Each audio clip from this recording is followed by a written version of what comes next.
I've never thought about it before, but Connie's got a point. We do all sorts of things that make absolutely no sense to the rest of the world. Yes, you're right, sir. It was an excellent segue into talking about Brexit, wasn't it?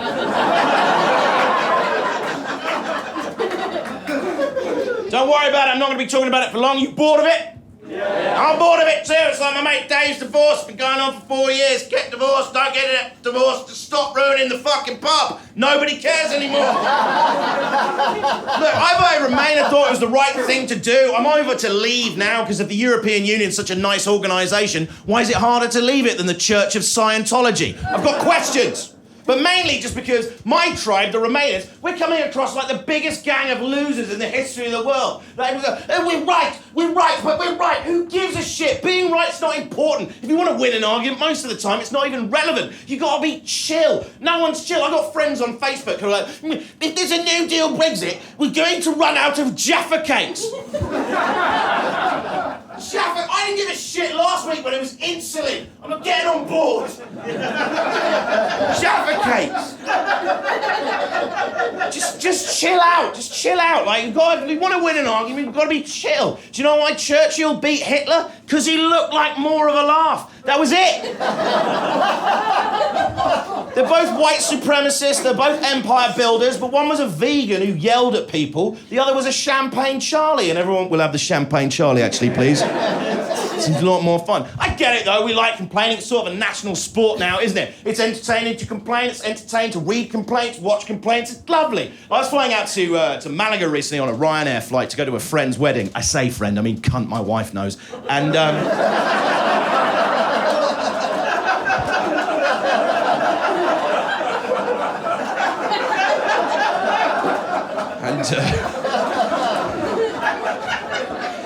And we were there just about to get on the plane by the big glass windows. We were just about to board, and I was sitting there reading a book, fairly well expecting to get on the plane sharpish. And then this Ryanair employee came out, and she can't be more than 21 years of age. She came out and went, "Ladies and gentlemen, I'm very sorry to say that due to a computer failure in Malaga, there will be no air traffic control now, so we can't take the plane off.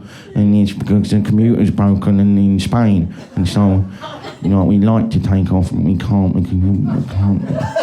Because without the computer, we don't know when any of the planes are going. So it's problems, so we got to wait here. We don't know how long we're going to have to wait here for, because the computers are broken. We're very sorry about that. We haven't got any more information to say until we're sorry.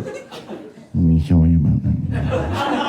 And I thought, well, fair enough. We only paid 14 quid for the flight. There were going to be bumps in the road. I'll just sit here and read my book. Not everyone took that view. No! This cherry-headed, full-metal Brexit bulldog got up and went...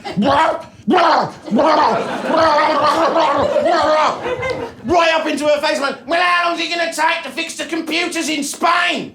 How would she know? And due to the limitations of modern customer service, she couldn't go, you only paid 14 quid for the flight. There were going to be bumps in the road. Now sit down, you fucking Nazi. She had to stand there and go, sorry. Sorry, ding, ding, ding, that's the green light for complainers. So we followed up with another Honda and went, well, how late do the taxi companies stay open in Malaga?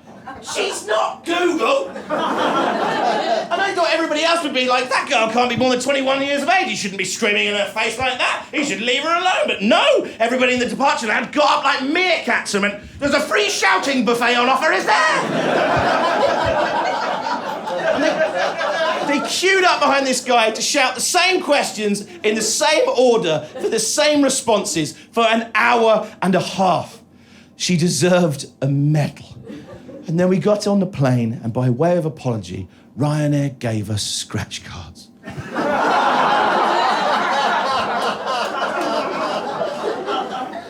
Like, why? What would we do with the money?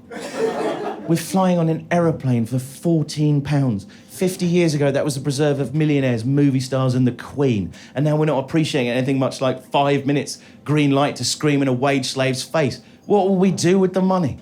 We're pigs. Elon Musk says he'd like to bring space travel within the reach of ordinary people.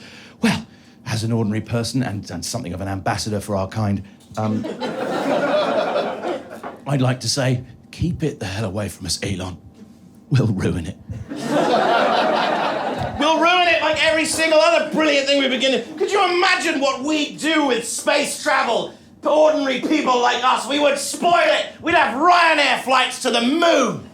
Can you imagine anything more depressing than taking humankind's greatest achievement and having a Ryanair flight to the moon?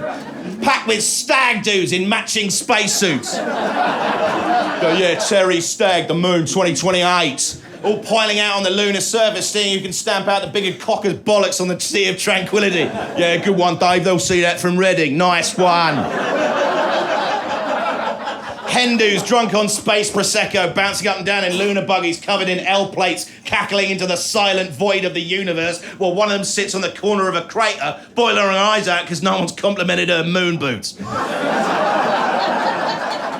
No. And then all piling back on the Ryanair shuttle, furiously doing scratch cards, presumably so at some point in the future their children could afford to be shot into the sun.